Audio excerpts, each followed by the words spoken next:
quantos dias eles iriam pescar na semana, num experimento para a construção dos acordos de pesca. E mostra, né, que quando você inclui essa regra de comunicação, nesse caso, eles tinham 2 minutos para conversar em grupo antes de tomarem a decisão. Isso mostra um impacto, né, na longevidade do recurso que estava sendo simulado ali no exercício. Eu acho que o trabalho da Elinor Ostrom é bastante importante porque traz esse aspecto da assimetria da informação e de um comportamento dinâmico dos atores, né? Muitos estudos que foram sendo feitos depois mostram que em um grupo você tem um valor médio entre 23% a 25% daquele grupo vai adotar um comportamento oportunista.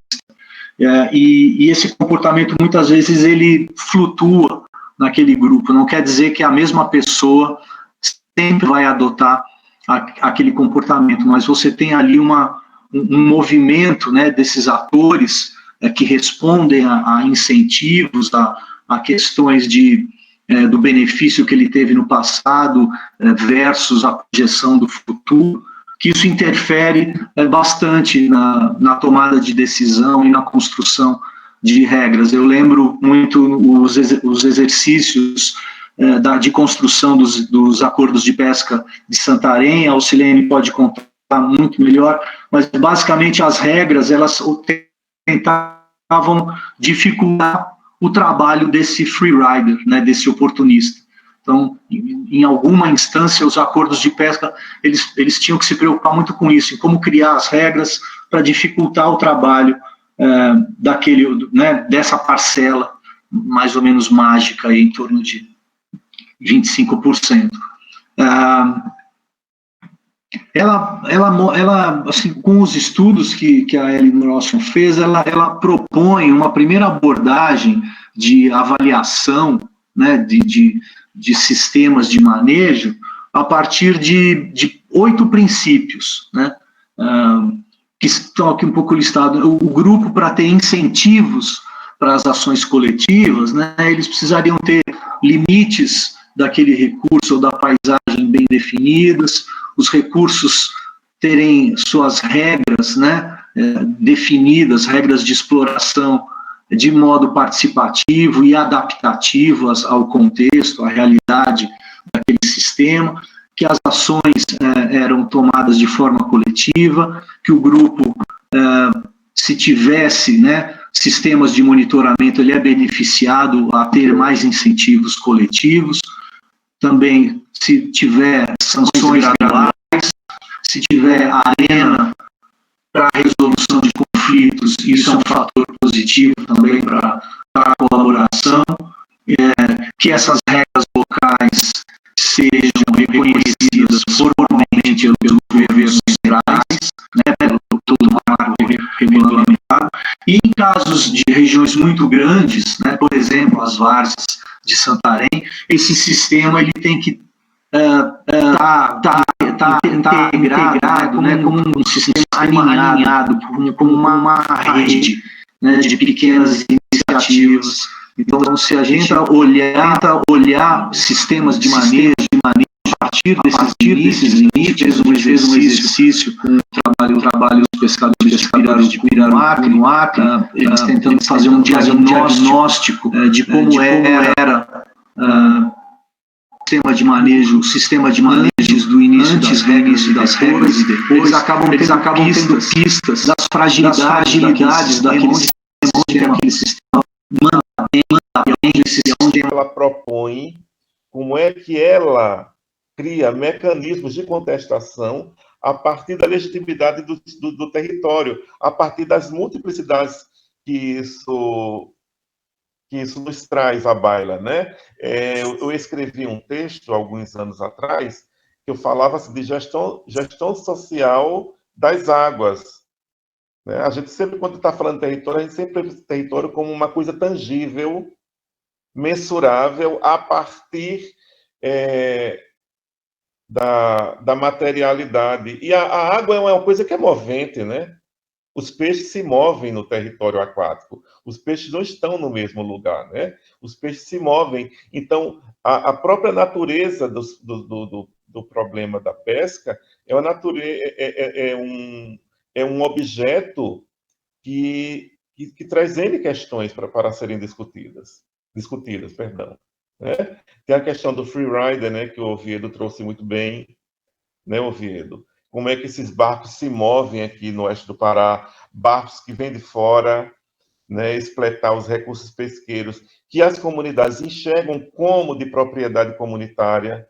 Então, há aqui uma disputa, um conflito tamanho, né, de comunidades, tanto do Tapajós, como no Rio Amazonas, e no Tapajós isso se dá de forma bastante dramática, tanto que eles têm tentado, nos últimos anos, regulamentar essas águas, não, né, não somente do rio, mas também dos lagos, e que eu acredito que a Alcilene tenha mais lastro para falar dessa questão ali da reserva Tapajós Arapiuns e da fauna Tapajós, né? Então, traz toda uma discussão, e eu penso que nós temos obrigação de tentar compreender como é que se processa essa relação entre instituições jurídicas e as comunidades tradicionais, né? Há 3 anos atrás, eu e o Robert analisamos acordos de pesca aqui através da seção de documentos que estão no IPAM. Ela me cedeu esses documentos e eu e Robert passamos dias e dias e dias lá no IPAM analisando esses textos, né, de acordos de pesca, e havia uma gama imensa de reivindicações das mais diversas naturezas, né? Em relação... Robert, você gostaria de falar? Que eu também não quero ficar com o monopólio da fala, não. Fala um pouquinho, Robert. Oi, gente, boa tarde, né?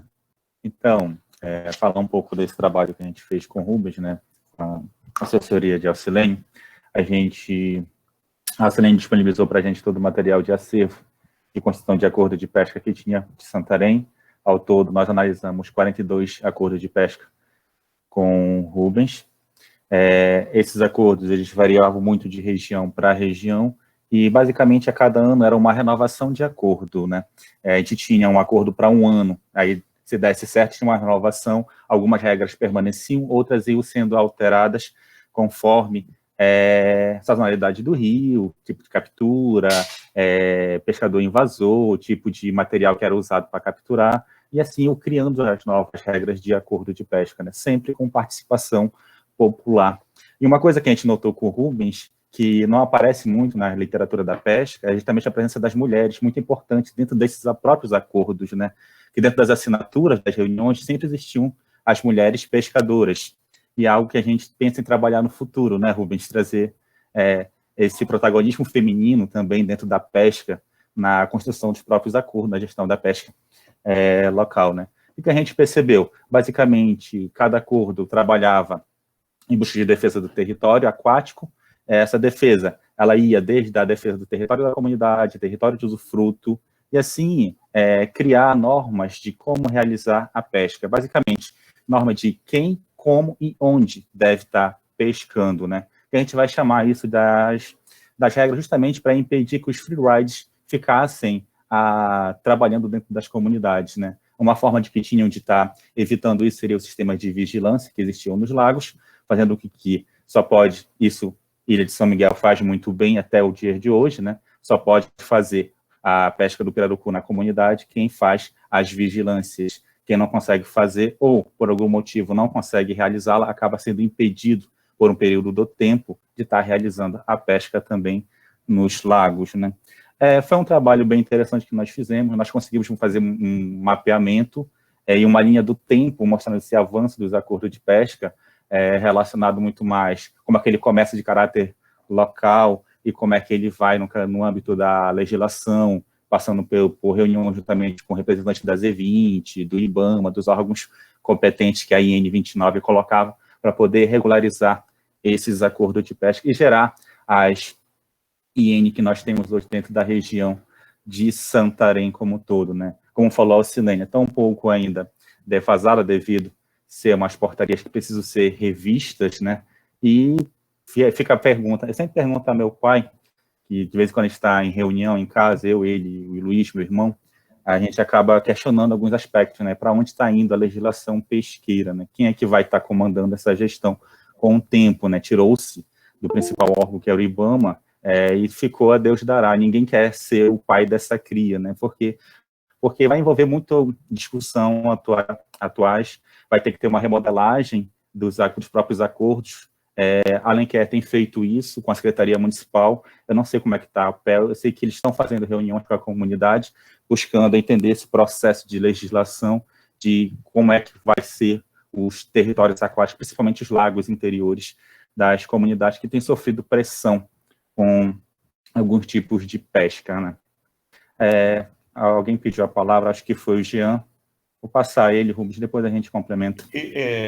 Uma coisa que eu esqueci, eu terminei passando a bola para o Robert, na tentativa de lembrar, é que na análise, né, que fizemos desses documentos de acordo de pesca, não havia uma precisão para qual instituição esse documento ia ser destinado para ser lavrado, né?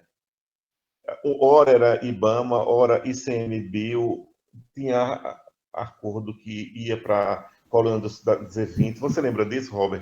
Lembro. Né? Sim. Você percebe como havia uma mudança ao longo do tempo de escalonamento de quem era a responsabilidade de normatizar, né? Que é uma coisa bastante comum no Brasil, né? Essa imprecisão, essa insegurança institucional, nós poderíamos dizer assim, né? Certo, auxiliar? Vou passar a fala agora para o Jean Miranda, que está na vez. E o Jean, Oviedo, eu já falei a respeito dele para você, ele é meu orientando, ele entrou agora no programa de mestrado, e ele vai fazer, o trabalho de mestrado dele é uma análise das políticas públicas para recursos pesqueiros aqui no Baixo Amazonas, tomando como recorte analítico... me ajuda aí, que eu esqueci. A atuação dos stakeholders. Stakeholders, isso. Né? Que é a contribuição que eu quero... Boa tarde, sou o Jean Miranda. Que eu quero complementar. A Lilian, ela ofereceu, né, uma cooperação. Inclusive, eu gostaria de conversar com ela, entrevistá-la, né, para já começar a mapear uma outra parte dos stakeholders, né? Os stakeholders, eles vão desde dos pescadores, né, à gestão pública, né? E engloba a sociedade civil, de modo geral, e o setor privado, certo? E daí a gente vai mapeando esses stakeholders e com isso a gente pode ver e direcionar qual é digamos, o dever, né, de cada stakeholder, mas é uma outra palavra. Eu esqueci aqui no momento. Daí, hoje mesmo, eu estava estudando em inserção ecológica, e na parte de contextos, dá para se ter uma dimensão, né, desse sistema, dessa rede dos stakeholders. É muito interessante. E com isso, essa atuação de cada um, né, inovando com a participação social, que já acontece aqui na nossa região, isso de forma pode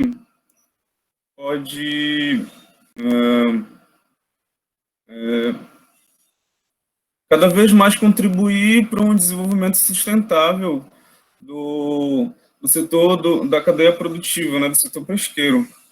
Né? E é isso, por enquanto. Boa tarde.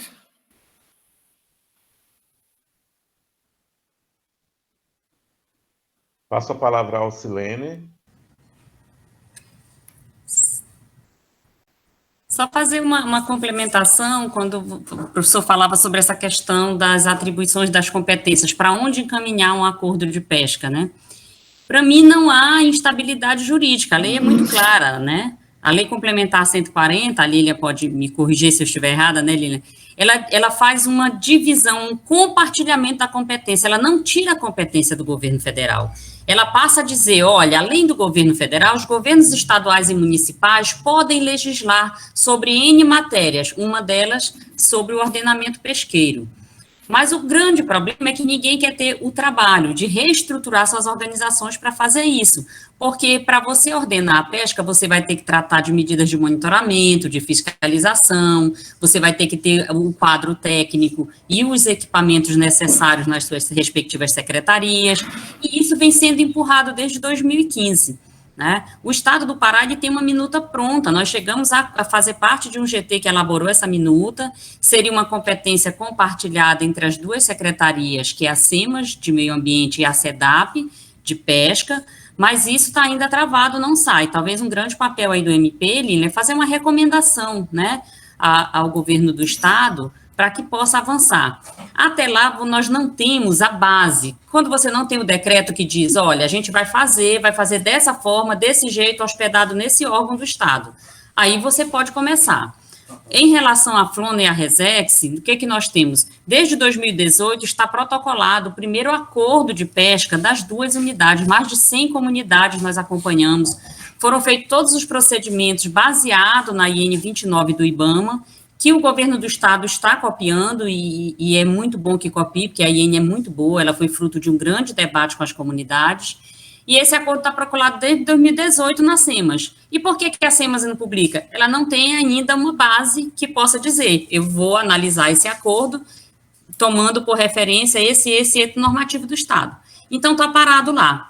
Assim como está parado do Lago Grande do Curuai, uma área também importante, que pega o município de Santarém, Óbidos e Juruti, Antônio conhece bem, né? E está parado outros vários acordos, de Oriximiná, de Juruti. Qual que é o grande problema? Ora, se eu faço uma discussão com várias comunidades, ordeno e faço um zoneamento de lagos, dizendo que nessa área vai poder pescar, essa área vai ser uma área que a gente vai parar durante 3 anos para ver como que o estoque corresponde.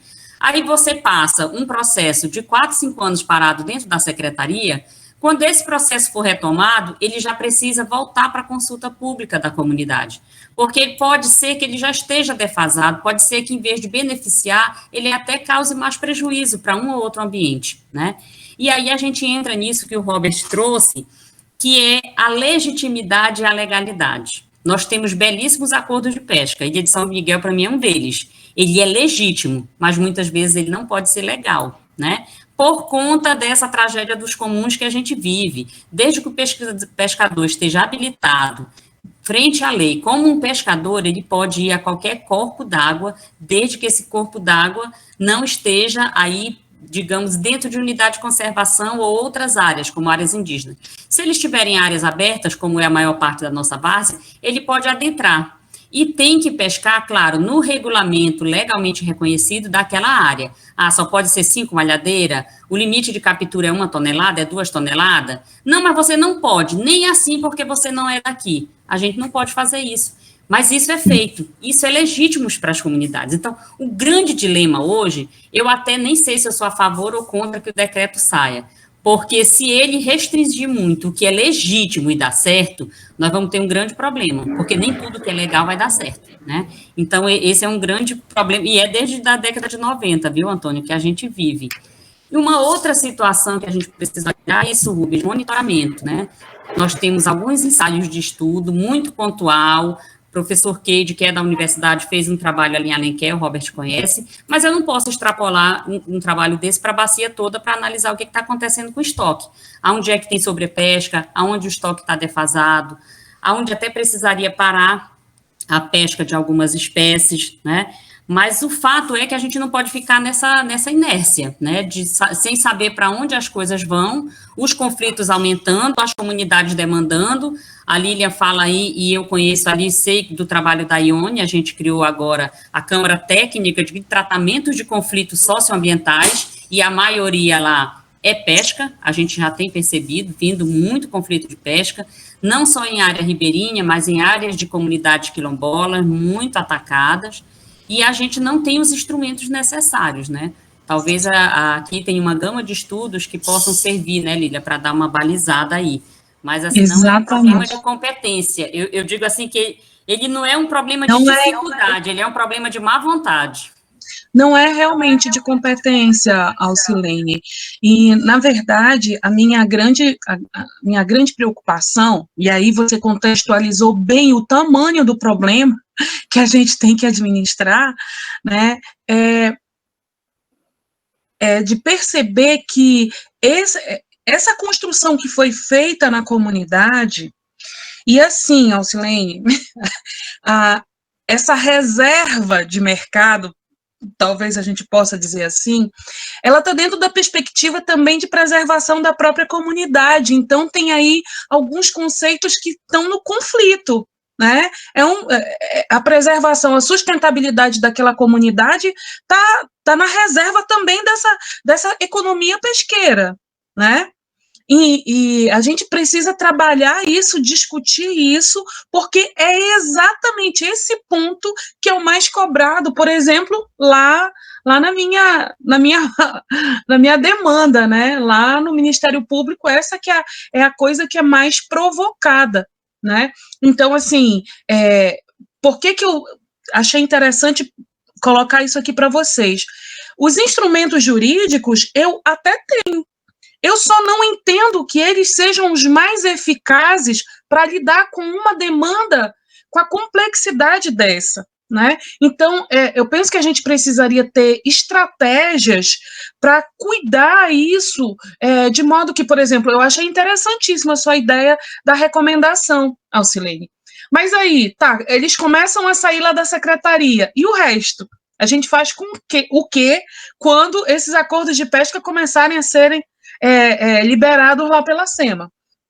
Se o decreto, por exemplo, sai que você diz que você está em dúvida se é bom ou ruim sair isso na norma, entende? Essa contextualização de como é que a gente vai trabalhar as outras estratégias que estão fora ou da legalidade, ou da legitimidade, enfim, mas que estão dentro dessa discussão da organização da comunidade, é isso que tem me preocupado, porque é isso que gera o conflito, né? É isso que vai fazer com que as comunidades se ameacem, que tenha as ameaças de morte, né? Que tenha o estrago do material de pesca de algumas pessoas, que vai levar para a delegacia de polícia, e uma série de questões aí que são já as consequências, né, do que se instala nesse tipo de conflito. E aí é muito dessa preocupação que eu tenho, né? E aí, já aproveitando, né, a gente tem um termo de cooperação técnica com a UFOPA, e a gente poderia pensar, a partir daí, né, um projeto, alguma coisa que fosse do interesse, né, da universidade também, para que a gente pensasse nesse produto que a gente precisa ter de trabalho dentro do Ministério Público, né? Eu me coloco à disposição para dialogar com vocês, né? A Ione com certeza vai adorar saber disso, né? Porque essa é uma demanda fortíssima que a gente tem tanto na promotoria agrária quanto na promotoria ambiental, que são as duas promotorias que a gente trabalha. E nesse mingau, viu, Lilian, Rubens, me permita, o Rubens foi me convidar para um tema que eu gosto, aí deu nisso, né? É que nesse mingau todo ainda tem uma grande oportunidade ou um grande problema, que essas áreas pesqueiras do Baixo Amazonas todas foram transformadas em PAI, em Projeto de Assentamento Agroextrativista, e para o PAI o instrumento regulamentador é o PU. Então, o acordo de pesca, ele vira um capítulo dentro do PU, do plano de utilização. E aí nós voltamos para a mesma novela. Quem é responsável por reavaliar, por republicar... Quais são os PAIs que têm PU, Alcilene? que o PU já está todo organizado, que já foi repassado para o órgão fundiário. Publicado em portaria. Nós temos 15 áreas que já tem seu PU reconhecido através de portaria. Qual que é o problema? O INCRA, ele não é um órgão ambiental, ele é um órgão fundiário. Ele diz que o instrumento PU, para ele, é um critério para que ele possa avançar com o processo de legalização fundiária, que seria o CCU, o CDRU, aquela discussão que a gente fez lá na disciplina de ordenamento, né? Então, existe uma grande possibilidade, se você for estudar ao pé da lei, os corpos d'água que estejam restritos dentro da área de assentamento, eles podem, a meu ver, aí precisa um estudo jurídico mais aprofundado, serem cessionados à comunidade, né? Aí, talvez, a gente saia de correr, o cachorro correndo atrás do rabo, né? Mas é importante, quando se falar de pesca na região do Baixo Amazonas, em especial na região de Várzea, como bem indubitável da União, já destinado numa categoria de assentamento coletivo, a gente olhar a pesca como um instrumento dentro dessa ferramenta que é o PU, né? E tentar empoderá-la um pouco mais. Então, talvez essa discussão seja uma coisa que nós possamos nos defender do que o decreto do Estado não possa fazer em favor dessas áreas. Talvez aí fazer um bate-bola, Lília, com a doutora Ione, entender como é que o próprio MP pode, né, acho que Antônio também acompanhou bastante, né, Oviedo, essa situação da criação dos assentamentos e tudo, uma coisa que a gente achava que ia diminuir conflito, está aumentando o conflito, entender o porquê disso, né, de repente tomou aí algum caminho errado, se a gente pode, com pesquisa, com trabalho de extensão em algumas áreas, ajudar a redirecionar. Mas pesca no Baixo Amazonas, ele tem que ser discutido também nessa perspectiva de plano de utilização de um assentamento, que é a unidade que está posta, né? Eu acho que isso que a Alcilene traz, né, esse histórico rico, né, que foi o projeto Várzea, e a preocupação dela, né, da descontinuidade da política pública, acho que isso tem uma oportunidade muito rica para a universidade, para o núcleo, né? Porque tem muita informação sistematizada sobre essa política, né? Quando esse trabalho todo da Alcilene ocorreu, eles tinham programas de pesquisa incríveis, né? Que chegaram a colocar até radiotransmissor em Pirarucu para compreender, né, a ocupação territorial dessa espécie. E, na ocasião, eles mostraram, né, o estudo da Oriana mostrou que os lagos que começaram a ser manejados com os acordos, eles tinham uma produtividade 60% maior do que lagos próximos àquele, mas que não tinha nenhuma medida de manejo.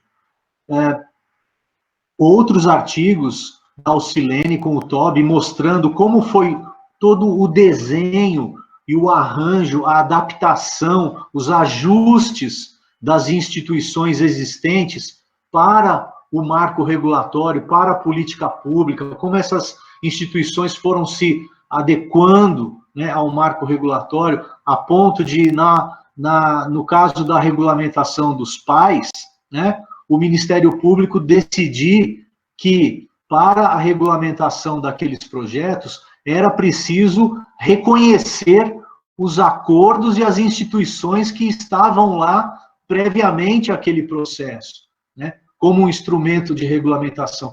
Isso poderia ser uma lição enorme para a implementação do Código Florestal, que até agora a gente está batendo a cabeça para como regularizar, como fazer o CAR dos PCTs, né, dos territórios de povos e comunidades tradicionais, dos territórios quilombolas, vai ser do mesmo modelo do imóvel privado, delimitando as APPs, a reserva legal, ou somente o polígono daquele território coletivo e reconhece os acordos, né, os sistemas de baixo impacto que são né, utilizados naquele território de forma integral. Então, eu acho que tem tanta lição aprendida nessa política pública em Santarém, que eu acho que é muito importante continuar com esse observatório, contando essa história. E agora, com essa percepção da descontinuidade da política que a Alcilene traz? O que isso está impactando essas instituições? O que está impactando o recurso natural? Né? Como é que a gente traz essas equipes? Porque o projeto do IPAM fez isso, né? Fez uma equipe multidisciplinar, que tinha de teólogo até advogado, até biólogos, geógrafos, né? E que conseguiu ter essa visão integral da várzea. Então, eu acho que ali isso tem uma oportunidade muito rica para o núcleo da universidade de vocês, né? Um pouco para seguir com esse legado que Santarém tem com relação à gestão da pesca.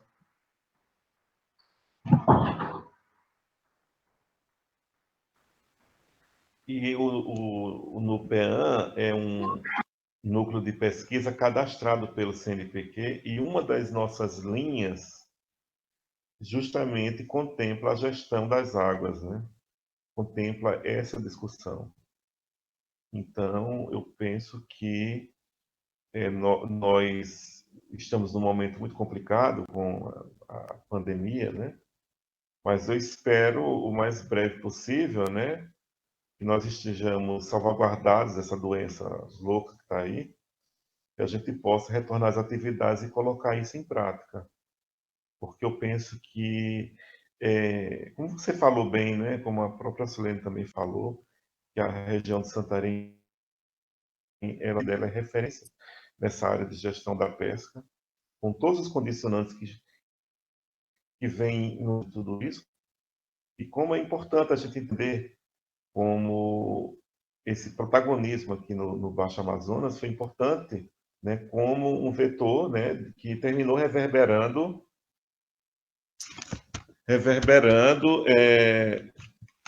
em outras regiões do país, né, a partir do conflito que ocorreu no Amazonas, né, famoso, né, dos anos 70, né.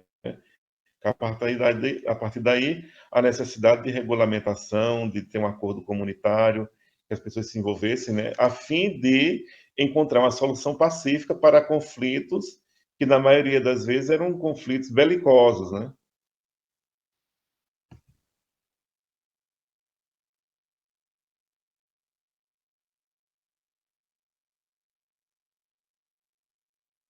Tá dando para ouvir, pessoal? Não sei nem onde fica o microfone nesse notebook.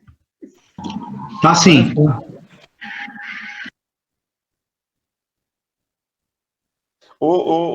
Sim, está dando para ouvir, sim, professor.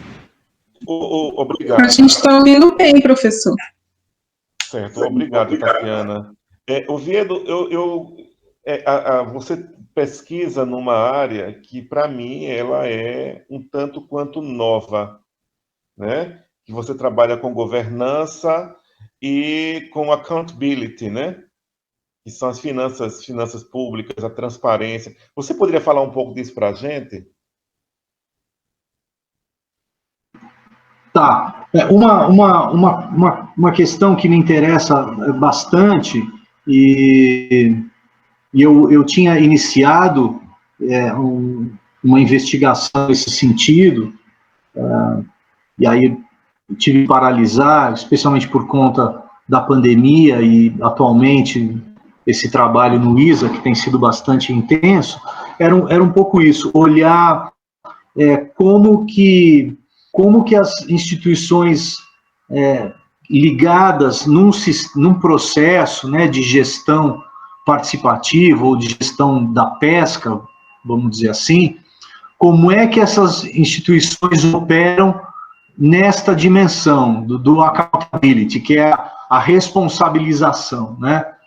Ou seja, qual é a capacidade dessas organizações têm em manter, né, o funcionamento, né, ou vamos dizer, o metabolismo basal dessa instituição, com as suas audiências, com as suas assembleias, como é que é o processo de documentação, né, e de reporte, né, de prestação de contas dessa organização. Enfim, existem uma série de referências bibliográficas. Eu uso de um autor da Universidade de Michigan, que desenvolveu um conceito de Grassroots Ecosystem Management, né, organizações de base local que gerenciam recursos naturais.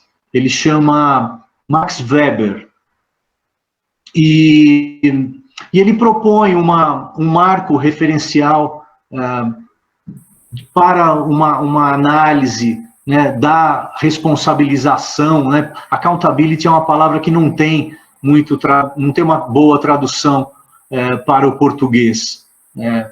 Acaba sendo responsabilização em alguma literatura na língua portuguesa você encontra. Então, o meu interesse era um pouco olhar como é que esse arranjo institucional da pesca em Santarém, né, que começou com esses grupos locais das regiões, dos lagos, como isso evoluiu para os conselhos regionais de pesca, esses conselhos evoluíram para os conselhos dos projetos de assentamento, né, dos PAIs. Então, como é que se dá, né, a evolução dessas instituições locais, interagindo com as instituições, vamos dizer, externas, né, e como que essa accountability ocorre na prática, né, nas duas vias, tanto a responsabilização das organizações externas, vamos dizer, o governo, nesse caso, como das organizações de base local, né, que estão aí evoluindo, se moldando, né, com os caminhos e descaminhos também, né, das políticas públicas. Então, um pouco isso. Eu lembro que eu fui para Santarém, a última vez que eu encontrei vocês, para fazer entrevistas sobre essa pesquisa, para vocês verem, né, até agora, o Comitê de Ética não aprovou essa pesquisa, o Comitê de Ética de História da Universidade de Brasília, já são quase 2 anos, e sempre pedem currículo atualizado, pedem uma reformulação no roteiro de pesquisa, e, enfim. Então tem essas mazelas também burocráticas, né? Mas é uma coisa que me interessa, Rubens, me interessa bastante. Quem sabe a gente poderia fazer alguma coisa junto aí com os seus alunos. E é importante pensar essa questão, porque ela traz uma questão importante, como é que processos que seminalmente são de cunho comunitário, que são acordos consuetudinários, que são relações de parentesco e de vizinhança, né, divinais, eles passam por um processo de racionalização. Você falando aí do accountability, eu não consigo ver isso de outra maneira, né, a partir do Habermas, num processo de racionalização, em que entra num circuito, num sistema, em que vários organismos são instados a participarem dessa relação entre... Eu gosto de utilizar essa denominação política. Sociedade civil, né, uma parcela da sociedade civil, que são os ribeirinhos, e o Estado, né? Porque Estado e governo são coisas distintas. Governo é a maneira como as instituições elas se movem a partir de impulsos, a partir de forças. Num determinado marco histórico, o Estado é outra coisa. Nós estamos aqui falando de governo. Políticas que são geridas, que são administradas e pensadas a partir do governo para atender a demandas coletivas e sociais. Agora, é interessante pensar, Oviedo, como esse fenômeno... Eu estou com essa palavra fenômeno na boca. Nossa, tem uns sociólogos que me matariam ouvindo falar o termo fenômeno.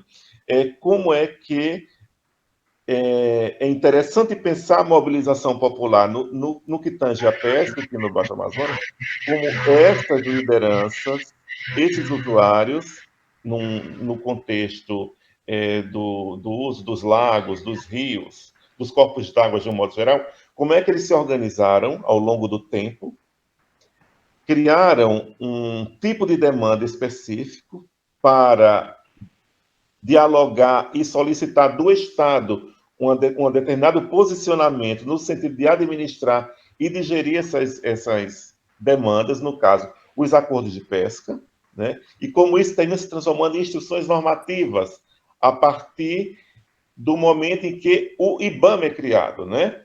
Então, você começa a perceber, né, eu acho que aí a gente consegue pensar como é que essas diferentes organizações, elas vão se amalgamando e dando condições, criando condições de diálogo com os ribeirinhos, no caso, né, e que possibilitaram como é que eu poderia dizer? A legitimidade e legalidade desses acordos que já eram pré-existentes nas comunidades. Então, é interessante pensar a partir dessa ideia, né? E a necessidade de transparência nesse processo. Como é que é a atuação do Estado com essas instituições? Eu penso que é extremamente importante nós pensarmos isso também a partir eu não gosto da palavra surgimento, mas a partir do surgimento das ONGs, como é que elas são importantes como canais de diálogo, de observância, de escuta dessas comunidades, e como é que elas são mediadoras nesse processo de relação entre sociedade civil e Estado. Vocês estão conseguindo me ouvir? Sim. Eu penso que é um debate importante, relevante e que não pode ser negligenciado, e que, inclusive, eu vou cutucar o Jean, porque faz parte do guarda-chuva do projeto de mestrado dele, né, que é pensar os vários stakeholders que estão dentro de um circuito que possibilitou a implementação de políticas públicas voltadas aos estoques pesqueiros e às populações ribeirinhas. Eu acho que é importante também frisar isso. Não pensar a pesca tão somente como o estoque pesqueiro, mas pensar naqueles que tiram dali os seus meios de existência, aqueles que vendem o excedente para o mercado local. Então, pensar a pesca dentro de um processo que é a interação de humanos e não humanos. Né? Não separar uma coisa da outra, longe disso, né? Mas pensar isso como um processo complexo em que, empoderamento dos territórios pesqueiros como política fundiária também, que é um outro debate interessante, né? Porque quando você vai ler a literatura de pesca dos anos 50 e 60, né, principalmente de autores norte-americanos e ingleses, você vai ver um debate bastante comum, que é do peasantry, os camponeses. Os pescadores, eles eram vistos, observados como camponeses. Nos anos 80 para 90, começa já a se questionar essa dificuldade de categorizar os pescadores como agricultores, né, camponeses, né? E agora volta novamente esse debate com a questão da política fundiária. Então, há um debate muito grande aí, há um debate importante, né, para nós pensarmos a água está para o ribeirinho como até está para o camponês de terra firme. E pensar o pescador também como, né, os pescadores, as pescadoras, como atores sociais que atuam na água, tirando dali o recurso pesqueiro, e do outro, em terra, plantando, produzindo também para complementar a proteína. Então, assim, a gente tem que ver esse universo, né? A gente tem que observar esse universo dentro de toda essa complexidade que o compõe. Como é que você pensa isso, Oviedo?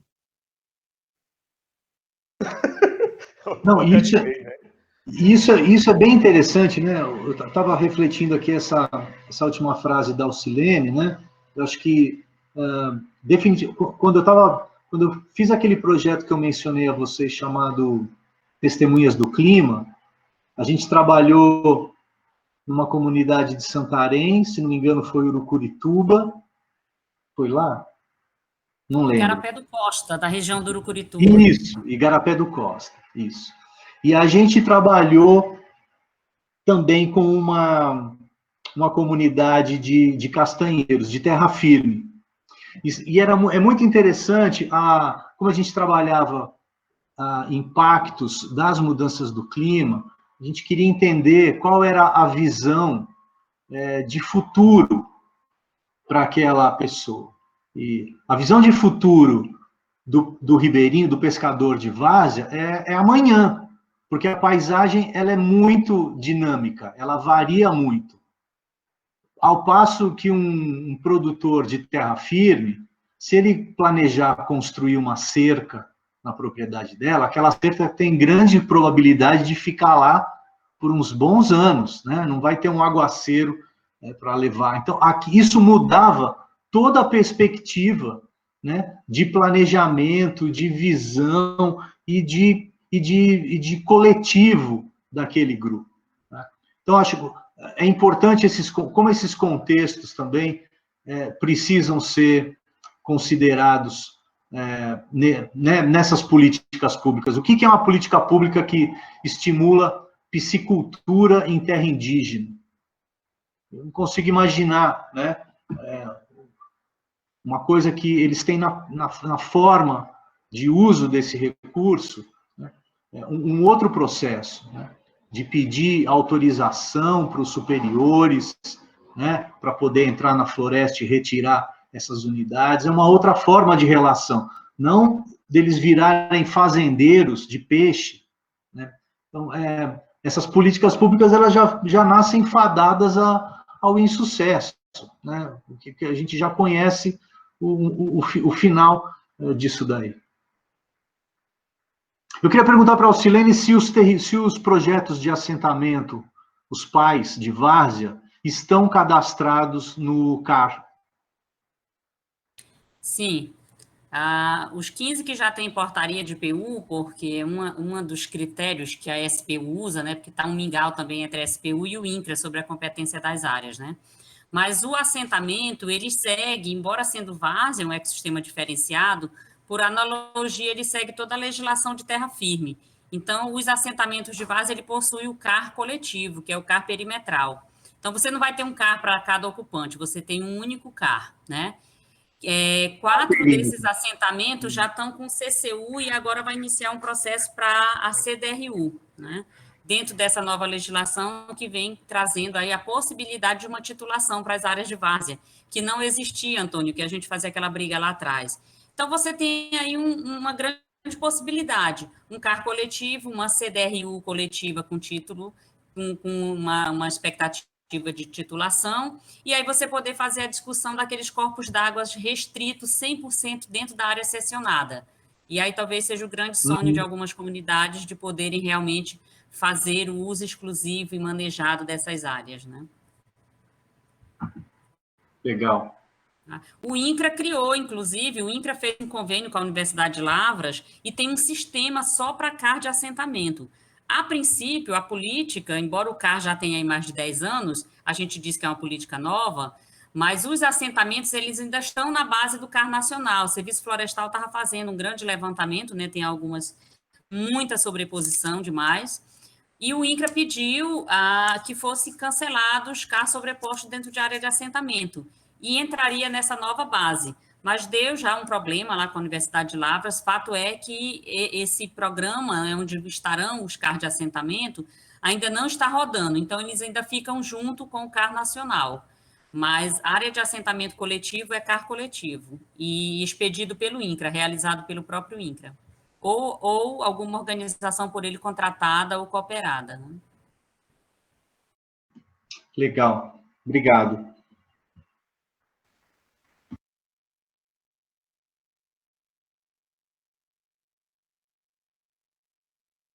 Alguém mais gostaria de fazer uma pergunta? As pessoas estão caladas hoje, né? Maria da Luz, Tatiana. Na verdade, assim, é uma questão que eu trago, é que eu observei que, pela fala de vocês, que muito do que se avançou, não sei se a gente pode chamar de avanço, no que tange aos acordos de pesca e essas políticas nesse sentido, se deram pela aproximação que as ONGs têm com as comunidades dessa região.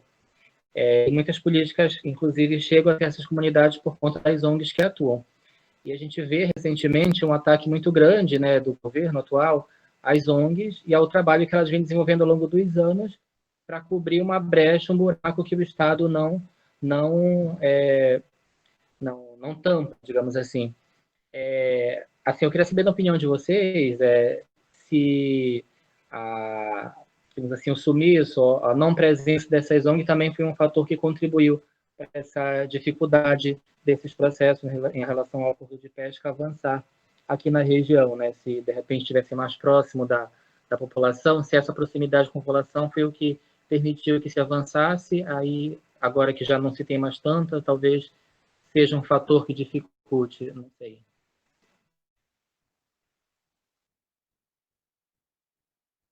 Bom, assim, talvez de uma forma geral, né, eu acho que tem um impacto, né, acho que tem um impacto positivo, a gente vê na trajetória da Amazônia, quando o terceiro setor começa a ter uma atuação mais forte, consegue ter uma aproximação, né, com essas organizações e as comunidades locais. Isso realmente, a gente percebe que em alguns lugares isso funcionou muito bem, né?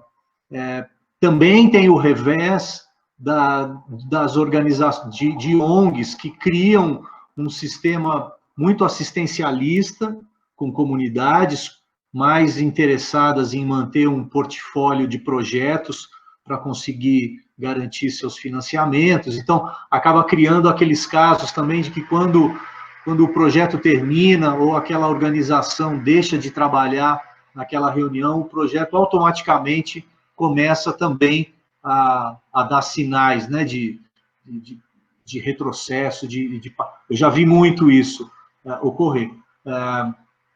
Santarém tem um histórico muito grande, né? O IPAM continua aí. Acho que sofreu impactos, né, talvez internos, que refletiram a potência, né, desse projeto nas regiões de várzea. Eu não sei muito como está hoje, né?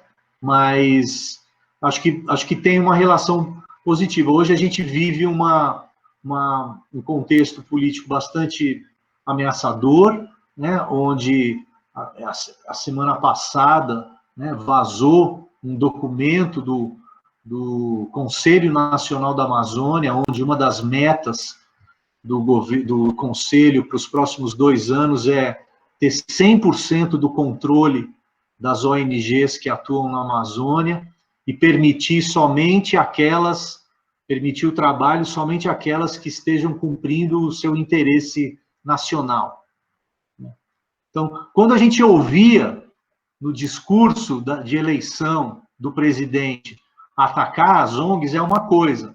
Quando você vê um papel, né, uma planilha do governo onde está explícita uma meta, isso a gente vai subindo a régua da preocupação, né? Então, realmente, a gente precisa trabalhar muito bem nesses próximos 2 anos, porque outros 4 vai ser praticamente impossível.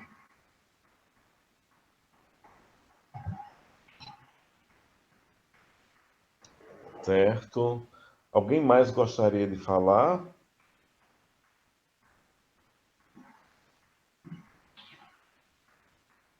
Pois é, Ofiedo, em nome do NUPEAN, agradecemos esse diálogo aqui hoje. Eu gostaria muito que você voltasse o mais rápido possível a Santarém, para a gente conversar pessoalmente, comer um tambaqui assado, né? Você faz muita falta aqui. Né, Alcilene também, né? Que eu conheci Oviedo por intermédio de Alcilene, né? Então, assim, seria muito bom que nós contato nós sempre tivemos, né, de ouvir, assim, apesar da distância, essa coisa toda. Nós estamos aqui abertos para trabalhar em conjunto, trabalhar em cooperação, nós estamos abertos a isso, isso aí você pode ter certeza.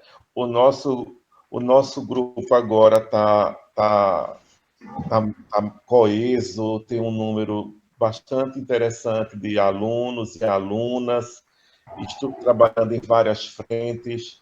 Então, eu agradeço imensamente esse momento, né, de poder dialogar com você, de lhe ouvir, né, de ver o que você está pesquisando, de trazer outras reflexões, outros pensamentos e, de certo modo, passar isso para os alunos, né? E eu pensei em você por conta da própria natureza do quadro dos alunos que nós temos agora no PEAM.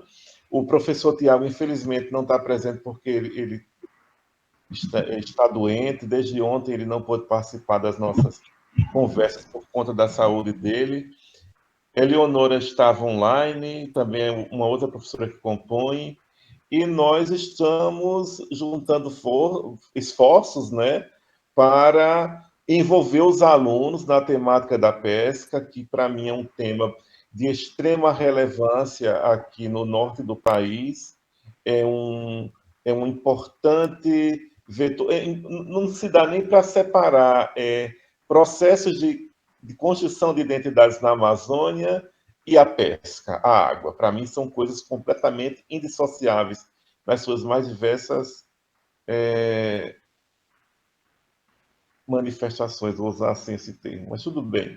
Então, agradecemos imensamente sua participação, agradeço imensamente também a professora Alcilene, né, que eu tenho o maior respeito, uma pessoa que tem um conhecimento amplo, né, incomensurável sobre a pesca. Tanto ela como a água, além de ser movente, você não consegue colocar limite, né? Ela é sem limites, né? Você tem um conhecimento absurdo sobre pesca aqui na Amazônia e na região oeste do Pará. Então, agradeço imensamente.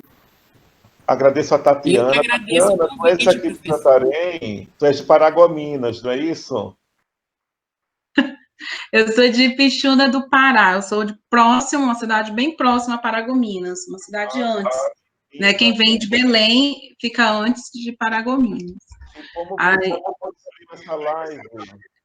Essa live foi para o meu e-mail. Eu sou mestranda, né, do curso de Educação em Ciências Naturais da UEPA, e então eu fico acessando, né, algumas coisas que eu acho interessante no Face, e veio para o meu e-mail, e eu disse, vou assistir, estou fazendo nada agora à tarde, vou assistir. E eu achei bem interessante, porque, assim, é bem fora do contexto, não tão fora do contexto de ciências naturais, mas, assim, é bem fora do que eu estou vendo, e é bem proveitoso, né, é uma coisa nova para mim, achei, assim, um tema bem interessante, porque são coisas que a gente desconhece, a gente está estudando sempre, mas desconhece certos assuntos, e eu achei bem interessante hoje. E eu fico à tarde sem fazer nada, vou estudar, então vou ver o que é isso. Obrigado, viu, Tatiana? De nada. Madison Rocha, ele estava presente ontem, na parte da manhã, na parte de tarde. Você poderia se apresentar, Madison?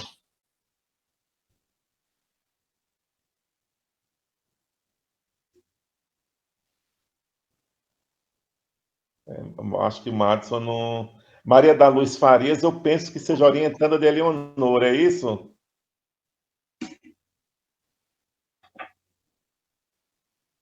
E eu estive na banca dela, ela fez sobre a Flona do Tapajós.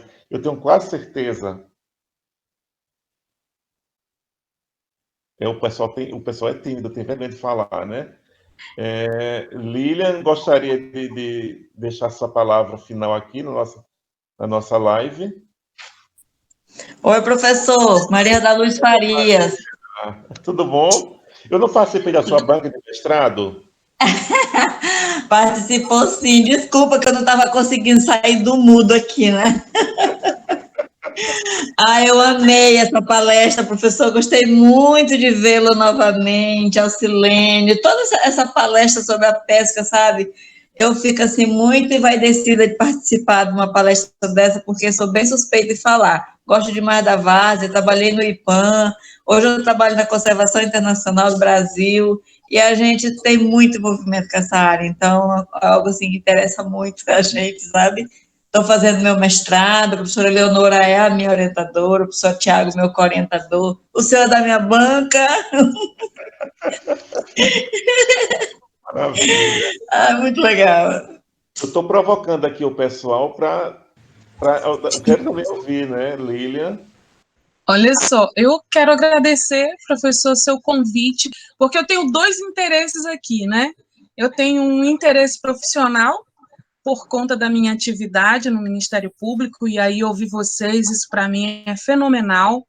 A gente tem, assim, um dos grandes avanços que a gente tem tido na nossa tarefa no Ministério Público é exatamente conseguir conjugar as nossas atividades com a academia. Isso tem sido extremamente exitoso, né? E assim, eu sou bacharel em Direito, e aí essa interdisciplinariedade das questões que têm vindo para a nossa pauta, né, para a nossa mesa, não dá para a gente ser arrogante, não dá para a gente achar que consegue entender todas as coisas que a gente não entende. Então, para nós, tem sido fenomenal, né, essa possibilidade da gente compartilhar nossas tarefas com a academia. Então, isso, para mim, é de um interesse muito grande, e a gente já vem conversando, né, professor Rubens, a respeito disso. Eu já tenho conversado com outros setores, também outros departamentos, né, da própria UFOPA. A gente já fez muita coisa legal com a UFOPA aqui em Santarém, eu especialmente posso dizer isso, e eu quero poder, cada vez mais, a gente firmar, né, esses acordos que a gente tem tido, essas cooperações técnicas, porque eu acho que isso tem repercutido muito bem, tem trazido excelentes resultados, né? E um outro interesse que eu tenho é acadêmico, eu sou mestranda, né? Estou na área, então ouvir vocês, ouvir esses nomes, né, dessas pessoas que estão tratando as temáticas, me ajuda também como estudante, e também, de algum modo, isso traz para mim a mesa de trabalho. Então, professor Antônio Oviedo, muito bom lhe conhecer, viu? Um prazer enorme, e sempre é muito bom ouvir a Alcilene, minha colega de disciplina, e professor Rubens está sempre no meu coração, porque é um querido que está sempre me chamando para o debate. Obrigada, e que bom encontrar todos vocês aqui hoje. Muito obrigada. E Lilian, eu ofertei uma disciplina no PPGCS em 2019, creio eu, né? E Lilian mandou uma mensagem para mim do WhatsApp. Aí ela solicitando, assim, professor, eu posso assistir só como ouvinte? Eu fiz tanto pode como deve. A universidade é pública, a universidade é aberta, ela tem que receber todo mundo. E ali, você é mestranda ou doutoranda da UF?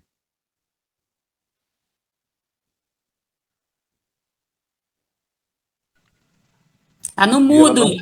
Isso. Ainda está no mudo, Lilian.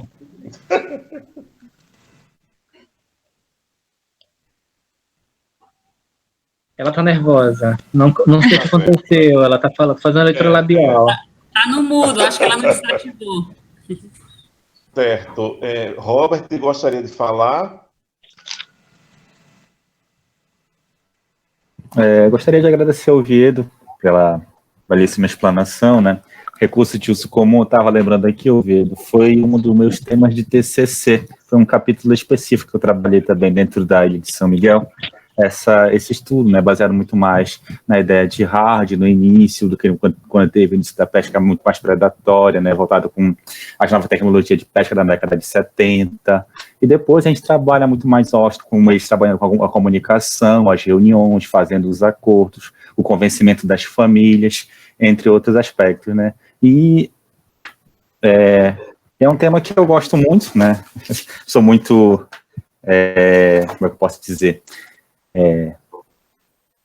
Para falar disso, né, e a gente acaba se envolvendo em algumas temáticas, né, e Ostrom, para mim, caiu com uma luva dentro da minha graduação, assim como Foucault caiu dentro do mestrado, né, para entender um pouco mais o avanço da gestão da pesca aqui na nossa região, né. Agradecer por você compartilhar um pouco do seu conhecimento com a gente, né, dizer que aprendi muito também, fiz umas anotações, até porque Ostrom é o que eu quero trabalhar um pouco dentro da minha perspectiva de doutorado também, e aí, agradecer por tudo, né, pela belíssima apresentação de hoje.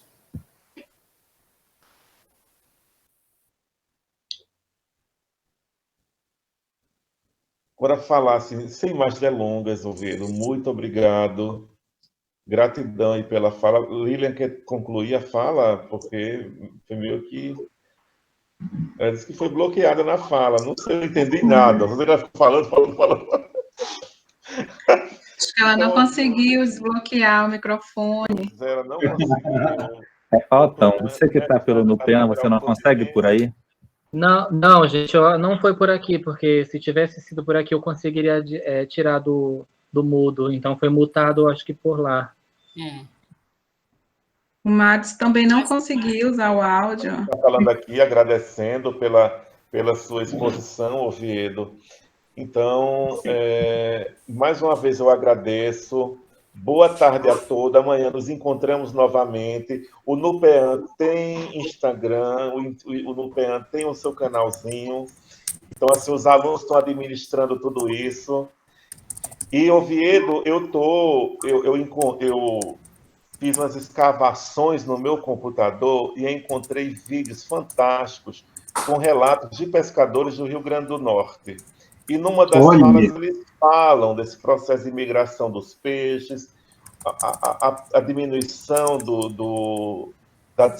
da oferta de pescado, eles põem a culpa na mudança do clima. E após essa semana do Nupean, né, eu e os meus alunos vamos nos reunir e começar a fazer materiais, vídeos documentários de 20, 30 minutos com a fala desses pescadores e pescadoras, né, e fazer um vídeo documentário e colocar isso, né, transformar isso também num material de referência na área de pesquisa em pesca, né? Porque como antropólogo, eu trabalho, mas eu fico muito preso ao texto escrito, né? Do que está acompanhando, de estar transcrevendo a fala. No máximo, leva um gravador de voz e fica gravando a voz das pessoas, mas eu sinto necessidade cada vez maior de fazer uma pesquisa mais ampla, que possa também captar o audiovisual, porque isso é um relato visual do testemunho dessas pessoas.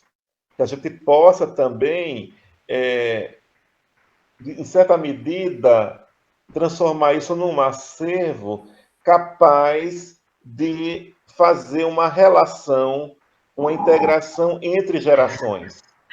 E o cinema, ele tem essa capacidade de trazer uma outra forma de contar as coisas, sabe? Que não são somente uma peça, um manuscrito científico, mas ele possibilitar também, né, a gente como pesquisador, possibilitar outras formas de linguagem para contar uma mesma coisa, mas com outras palavras, as palavras dos próprios interlocutores, né? Então, assim, eu encontrei esse material todo doido já, de colocar imagem, fala, poema misturado no meio, som da água, som de remo. Eu sou meio louco, assim, eu sou meio artista também. Né? E estou doido para fazer isso, fazer todo esse trabalho, né? E lançar no YouTube, lá no canal da gente, e dispor isso para reverberar e para multiplicar com o máximo possível de pessoas. Então, Oviedo, boa tarde, pessoal. Um abraço para vocês. O Nupean agradece ostensivamente. Queria agradecer e reforçar amanhã às 14 horas. A gente vai estar com a atividade onde a gente vai apresentar algumas pesquisas que estão sendo realizadas ou já foram realizadas pelos alunos do NUPEAN. Então, coloquei aqui no chat algumas que serão apresentadas amanhã a partir das 14 horas. Vocês receberão o link pelo e-mail e ele vai estar sempre aberto, sempre 10 minutinhos antes das 14 horas, para que a gente possa conseguir conectar e iniciar a partir das 14. No mais, eu queria agradecer e só para registrar, somando todos os pontos de transmissão das 2 sessões de ontem e de hoje, a gente está com mais de 54 participantes até agora na semana do NUPEAN. Então, queria agradecer a todos e vamos continuar com essa pegada. Muito obrigado. Que legal. Pessoal, muito obrigado pelo convite. Adoro essas conversas, adoro falar sobre pesca. Morro de saudades de Santarém. Morro de saudades de Santarém. A Alcilene foi uma pessoa que me ensinou quase tudo sobre pesca. Primeira vez que eu pisei em Santarém, eu não sabia do nome de nenhum peixe da Amazônia. Depois de 20 anos, eu me tornei um doutor na área, muito graças a essa turma do IPAM, que foi uma escola maravilhosa e que eu morro de saudades dos nossos projetos, das nossas viagens de barco. Morro de saudade de comer um peixinho em Santarém. Espero que essa bagunça toda dessa pandemia acabe logo, para que a gente possa se encontrar aí. Obrigado, fiquem bem. Vou deixar meu e-mail aqui de contato e a gente segue essas conversas.